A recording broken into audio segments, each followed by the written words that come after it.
नमस्कार, मेरा नाम अभिषेक है और आप देख रहे हैं हमारा यूट्यूब चैनल पब्लिक वाणी। अब से असम के नए मुख्यमंत्री हैं हेमंत विश्व शर्मा। आखिर बीजेपी ने दोबारा सत्ता पाने के बाद असम में अपना मुख्यमंत्री क्यों बदल दिया? क्यों सर्बानंद सोनोवाल को हटाकर अब जो है असम की जिम्मेदारी हेमंत विश्व शर्मा को दिया गया है? आखिर बीजेपी ने जिन पर कभी करप्शन का आरोप लगाया था, अब उनके मुख्यमंत्री बनाने से बीजेपी को नॉर्थ ईस्ट में क्या फ़ायदा होने वाला है? और क्या सर्बानंद सोनोवाल अब बीजेपी छोड़ देंगे?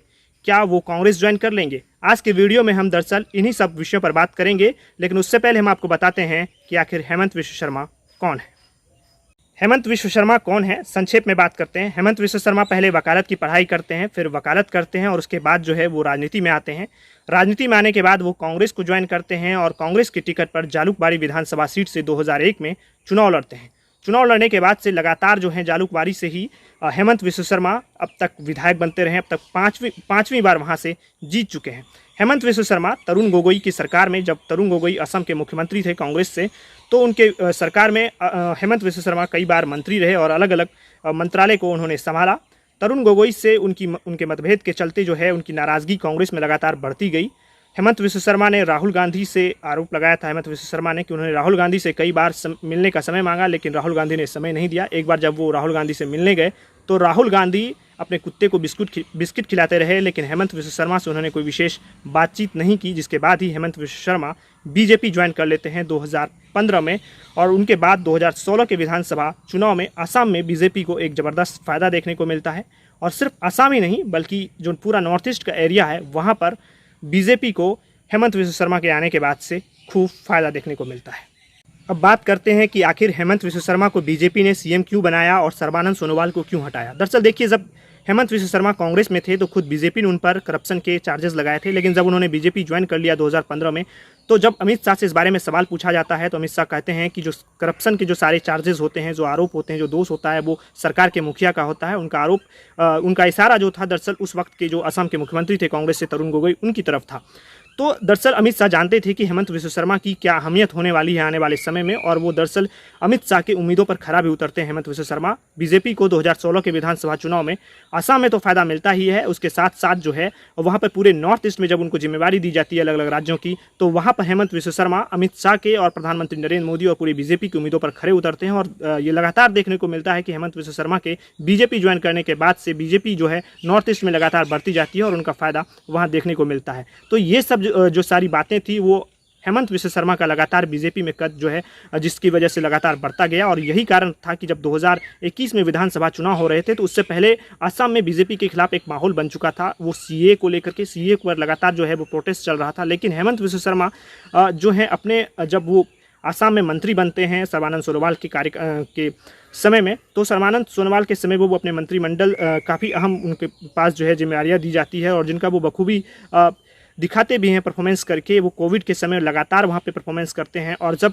ये सीए और एनआरसी पर, जो सीए पर खास करके आसाम में जब विरोध चल रहा था, तो उसे वो बहुत अच्छे तरीके से हैंडल करते हैं। जिस तरीके से विरोध होता है तो उन विरोधों को वो किस तरीके से हैंडल करते हैं, इन सब से जो है बीजेपी काफ़ी प्रभावित होती है। और यही वजह थी कि बीजेपी जब को वहाँ पे ऐसा लग रहा था कि शायद इस बार बीजेपी का परफॉर्मेंस ख़राब हो सकता है असम में, या बीजेपी वहाँ पे हार सकती है। जब प्रियंका गांधी और राहुल गांधी को ये उम्मीदें लग रही थी कि शायद इस बार असम में बीजेपी कांग्रेस जीत सकती है चुनाव, और इसलिए वो लगातार मेहनत भी कर रहे थे, लेकिन कांग्रेस को सफलता नहीं मिलती। दरअसल इन सब पर जो पानी फेरने का काम किया वो हेमंत विश्व शर्मा ने किया, क्योंकि हेमंत विश्व शर्मा को वहाँ का चाणक्य माना जाता है। और कह सकते हैं कि वो नॉर्थ ईस्ट के एक तरह से अमित शाह हैं, वो एक तरह से प्रशांत किशोर हैं वहाँ के। और इसलिए उन्होंने जिस तरीके से वहाँ इन सारी चीज़ों को हैंडल किया, टिकट बंटवारे से लेकर सारा कुछ, इनसे जो है उनका प्रभाव राज्य में लगातार जो है वो कद बढ़ता गया। और हेमंत विश्व शर्मा दरअसल मीडिया के भी फेवरेट हैं, वो लगातार सुर्खियां बनाते रहते हैं। और इसलिए इन सारी वजहों से जो है उन्हें जो है असम के मुख्यमंत्री पद के लिए मुख्यमंत्री अब बना दिया गया है। दरअसल चुनाव के समय ऐलान नहीं किया गया इस बात को लेकर, क्योंकि हो सकता है कि उस वक्त फूट पड़ सकती थी, लेकिन जैसे ही अब वहाँ पर दोबारा बीजेपी जीतती है तो अब से उन्हें मुख्यमंत्री बना दिया जाता है। और आज जो है हेमंत विश्व शर्मा वहाँ के मुख्यमंत्री पद का शपथ ग्रहण ले लेते हैं। तो हेमंत विश्व शर्मा की लगातार जो यही कद था असम की राजनीति में, उनकी जो पॉपुलैरिटी थी, क्योंकि इस बार जो वो अपनी खुद का विधानसभा सीट जीतते हैं वहाँ भारी मार्जिन से जीतते हैं। और इन सारी वजहों को देखते हुए बीजेपी ने सोचा कि क्यों ना जो है हेमंत विश्व शर्मा को असम का मुख्यमंत्री बनाया जाए। और यही कारण था कि असम में उनको मुख्यमंत्री बनाया गया और इसका पूरा जो असर है वो पूरी नॉर्थ ईस्ट की पॉलिटिक्स पर पड़ने वाली है। और बीजेपी ने इन सारी बातों को ध्यान में रखकर हेमंत विश्व शर्मा को, जो हेमंत विश्व शर्मा कभी कांग्रेस से आए थे, जिन पर कभी खुद बीजेपी ने भ्रष्टाचार का आरोप लगाया था, उन्हें अब जा करके बीजेपी ने असम का मुख्यमंत्री बना दिया है। और अब बात करते हैं कि सर्बानंद सोनोवाल दरअसल अब क्या करेंगे। दरअसल देखिए, सर्बानंद सोनोवाल को जब असम के मुख्यमंत्री पद का उम्मीदवार बनाया गया था 2016 के विधानसभा चुनाव में, तो उस वक्त जो सर्बानंद सोनोवाल थे वो केंद्र में मंत्री थे। अब ये अंदाज़ा लगाया जा रहा है कि सर्बानंद सोनोवाल जो है उन्हें फिर से केंद्र में लाया जा सकता है, उन्हें वहाँ पर जाकर के मंत्री बनाया जा सकता है। वो माजली विधानसभा सीट से चुनाव भी लड़े थे, वो सीट छोड़ सकते हैं वो आने वाले समय में राज्यसभा या अन्य माध्यमों से जा करके केंद्र में फिर से उन्हें मंत्री का जो जिम्मेदारी है वो सौंपा जा सकता है। ऐसा बीजेपी में फिलहाल कम ही होता है कि कोई बड़ा नेता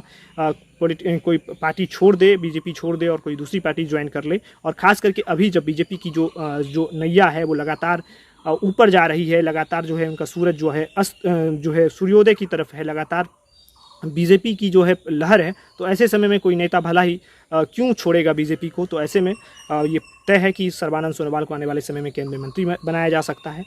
तो यही सारी चीज़ों को देखते हुए बीजेपी ने सर्बानंद सोनोवाल को हटा दिया और हेमंत विश्व शर्मा को मुख्यमंत्री बना दिया। आपको कैसा लगा हमारा वीडियो, आप क्या सोचते हैं इस पूरे मसले पर? अपनी राय ज़रूर रखिएगा कमेंट बॉक्स में। हमारे वीडियो को लाइक करिए, हमारे चैनल को सब्सक्राइब करिए और बेल आइकन को ज़रूर दबाइए ताकि आप तक हमारा वीडियो सबसे पहले पहुंचता रहे। आपका बहुत बहुत धन्यवाद।